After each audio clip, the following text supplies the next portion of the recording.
Hello everyone, this is XC, finally doing the English guide for Los Angeles. For the following weeks, don't expect guides from me as I just changed my phone, so I need some time to readjust to the new screen and the refresh rate. But I don't think any of you care, since I have little to no subscribers anyway. No. Well, before we dive in, I am going to list the techniques you need to be good at before you start this map. Catapult overdrift, double brake catapult overdrift, 90 degrees advanced nitro drift, and you need to have fast taps per minute.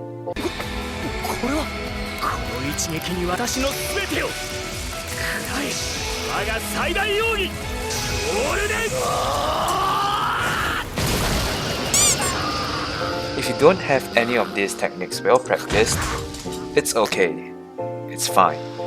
We all have our starting points, but whether we smash our phones into pieces or not is another matter. To start off, the starting position in this map is quite important, since the first corner is very near to the starting line. You may need to do adjustments to the ideal method of playing this map. So the ideal technique to use in the first corner is an overdrift. But in real matches where collisions are going to be as much as a nuclear explosion, an advanced nitro drift is more ideal. It is more resistant to collisions as compared to overdrift. Besides, it is easier to do adjustments on the advanced nitro drift than the overdrift. The 90 degrees advanced nitro drift is a faster version of your conventional 180 degrees advanced nitro drift. Because the drifting angle is much smaller, beginners may need to take some time to get used to this drift.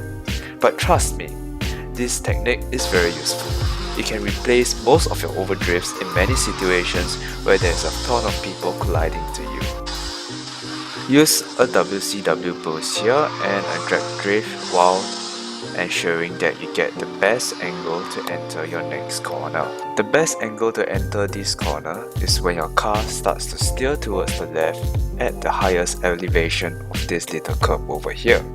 Only use your flying boost once you leave the curb, but do not use your landing boost.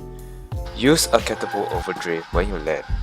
If you feel that you are too close to the wall, use a quick drift and CWW using your landing boost and mini boost from your quick turn. Use a catapult overdrift here, and when you feel that the bounce from the drift is approaching, make sure you drop down to the platform below. Then, ensure that your fingers operate at top speed to adjust your car and get the best route to continue your nitro. This is a crucial point on the map where a buckload of distance can be gained from your opponents if you can grasp the best route correctly.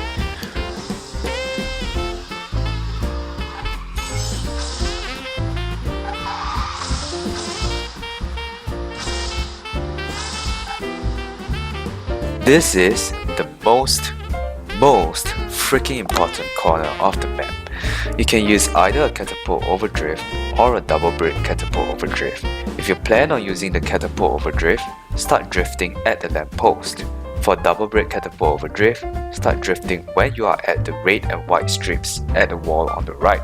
Only these two techniques can allow you to complete your nitro continuation. For A-class cars, that is. Position yourself at the middle of the nitro strip and steer towards the left to exit it earlier to use your mini boost to continue your nitro.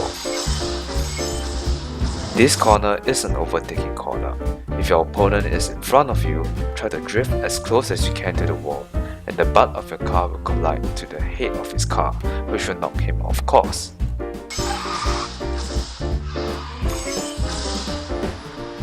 This is another overtaking corner. You can quick turn slightly later so as to collide into your opponent and knock them away.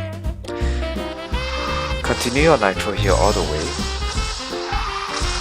and catapult overdrift here.